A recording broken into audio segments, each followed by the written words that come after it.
ba yan?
That's it now. Dito ka na. Dito ka na. Pero matuwi ka na. Matulog na ako. Sibaw ng tumor. Pag di ako makatulog, nag-ano ako nagbabasa ng Kindle para makatulog. Nakakatulog naman ako, basta nagbabasa ako ng novel. Siguro mga after 20 minutes, antokin na ako na. So kapag naginipan ko na. Yung binabasa ko. So ilang hours of sleep yung kailangan para masabi mo makatuloy ka sa takbo? O itutuloy mo kahit anong mga Hapon, Friday night, kailangan din talaga ng full na 8 hours. So ibabank ko na yung tulog. Tapos today, dapat rest day talaga today. First time ko ngayon na hindi ako 8 na tulog. kasi baka na yung pagod. Kahit nung nagsubo ako, so natulog na ako Friday night pa lang. Kasi magka-travel pa sa Saturday eh. So yung mga tulog ko nung Saturday night, mga 4 hours. Pero at least matulog na ako ng 8 the night before para masyadong pag-work. Tara, mag-ano tayo, running here. Tayo pa ako sa stamina ko. Alam mo yung ano nga, pag nag-report kami, Pag? pagdating na namin sa mga, di ba 18 holes yun? Pagdating na ng mga 17 o 18 holes, wala na. Lakad lang yun ah. Ano, yung holes, gano'ng kahaba yun? 1 kilometer per ano? Hindi ko alam yung kilometer eh, pero let's say average niya per hole, mga 500 yards. Pero hindi naman namin nilalakad dati. Parang ano lang siya, halo-halo, may konting lakad. Tapos syempre may swing. Out! Ay, in. Sabi ko siya parang kailangan ko Inside. yung stamina ko. Pero siguro kasi mainit. O mainit. Mainit ka, dagdag din. Dagdag din yan sa pagod. Pag nagra-run ka, sobrang lamig eh. Pag tumatakbo, sobrang lamig ng hangin. Kahit dito sa Manila. Oo.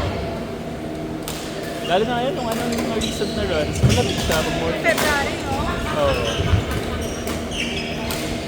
Tatakbo ka, sobrang lamig. Tapos may papawisan ka, malamig.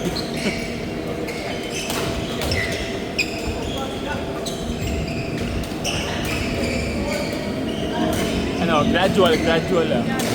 Dati kasi, hindi ko talaga 3 kilometers tinatakbo ko sa sa circuit. Hindi ko kaya 1 kilometer, nag-cramps na dito. Ako din. 1 kilometer parang, Shin. dito talaga siya, as in dito, parang, oh my god, hindi ko alam kung shoes ko ba. Naninigas na, tapos parang, grabe nakastart ko pa lang. So, bakit nga? Kasi walang strength yung both mo na, yung dito, yung sa legs, tsaka sa thighs. So simula nag-aano na ako, tinanggal ko pag naglalaro, tinanggal ko yun. Kasi parang hindi lang nag-train yung pag nakalagay yun, so tinanggal ko yun. Tapos, once a week, nag-aano ako, yung strengthening na mga strengthening lang sa YouTube. Tapos nawala na siya. Hindi ko malakas na yung muscles. Siguro, pwede lumakas na siya. Kasi Pero, yung sa lagi, yun naman na yung na-train niya eh. Hindi ko lang na-test kaya mo na. kung kaya na niya o dito sa akin. Pero the fact na di ka nga, di ba nagdilipad ka rin dati? O di good siya Pinagbawal din ngayon. sa akin. Pinagbawal din yung tao doon. Kasi yung doctor, si Dr. Seni. E di goods na yun. Ano na Lang siya? lang. Stamina. Stamina ko mismo.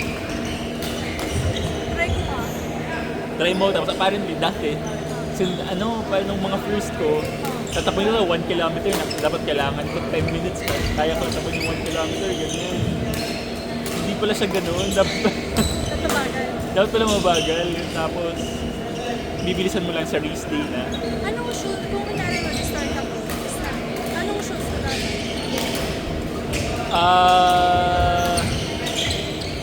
Uy. Dapat yung walang carbon. Siguro, mag-start ka sa yung uso ngayon na Adi Evo SL. Good kasi siya sa short na mga runs, sa fast run.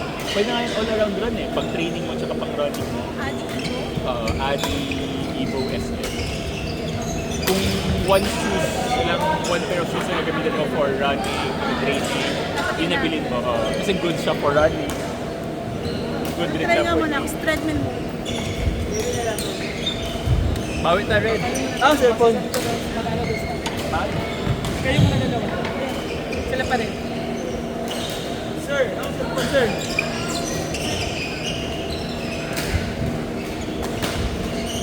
Video ka.